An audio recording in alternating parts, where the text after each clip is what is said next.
Hello, what's up guys? Nandito na naman tayo ngayon sa episode ng unboxing natin kasi dumating na naman tayo mga parcel. Parcel lang pala kasi isa lang. Mamaya kukunin ko pa lang yung isa kasi tinawagan niya daw kahapon. Ang problema kasi wala naman ako dito kahapon. Tapos binilin ko din doon sa seller. Sabi ko, seller, dahil ako parati akong wala sa bahay, pakisabi dun sa rider, tawagan niya muna ako day before. Alam mo yun? Day before. Ibig sabihin, bago dumating. O bago niya i-deliver. Kaya lang, siyempre, hindi naman tayo nasusunod eh. At ginalitan pa nga tayo mga kaibigan. Pinagalitan pa tayo. Bakit daw tayo orders? Wala daw tayo dito tayo nag-iwan ng pambayad. Nagbili na nga ako dun sa store, di ba? Di ba? Mother P. Okay, so without further ado, saan natin to?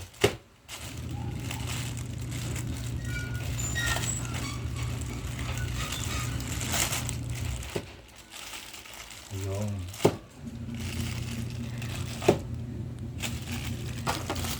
So, ang order natin guys ay ito. DC clip charger. So, para saan ba to? Well, dito sa mundo natin na madalas mag-brown out, kailangan natin to guys. And isa pa, kapag mahilig din kasi kami pumunta sa kung saan lugar eh. Kaya naisipan ko na kailangan ko ng, hindi kasi kinakaya yung power bank ko kasi maliit lang yung power bank ko eh. So sabi ko, kailangan ko ng reliable power source kahit pa paano na makakapag-charge kami ng cellphone kasi nga para makapag-video, makapag-picture and yun. So ito, DC clip charger. Paano ba ito ginagamit? Madali lang naman itong gamitin. I-connect lang natin itong negative and positive na terminal dun sa battery. Tapos kapag ka nagawa na natin yun, meron na tayong meron tayong saksakan ng ng cable papunta sa ating cellphone. So tingnan natin.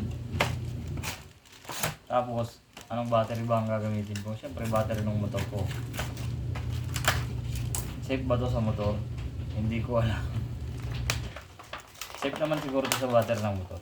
Wag lang siya sobrang ma-discharge kasi yun yung dahilan ba't nasira mga battery.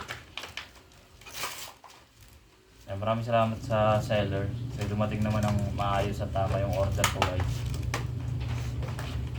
Ayan, eto siya. Ayan. Ayan siya. Tapos meron ka ng tatlong USB port. Ayan.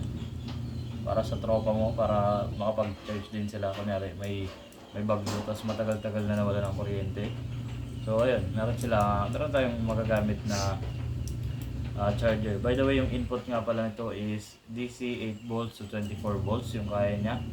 And yung output naman niya is 5 volts lang. So 3000 milliamps. So pwede talaga ito pang-charge sa mga cellphone natin guys. Ano lang, no? Connect lang natin sa battery. Ayan, ipit lang natin ganyan. Tapos okay na. Kaya lang, nandun sa motor ko yung battery. So gawa na lang ako ng part 2 para makita natin kung talagang gumagana to. So yun lang guys. Bye bye.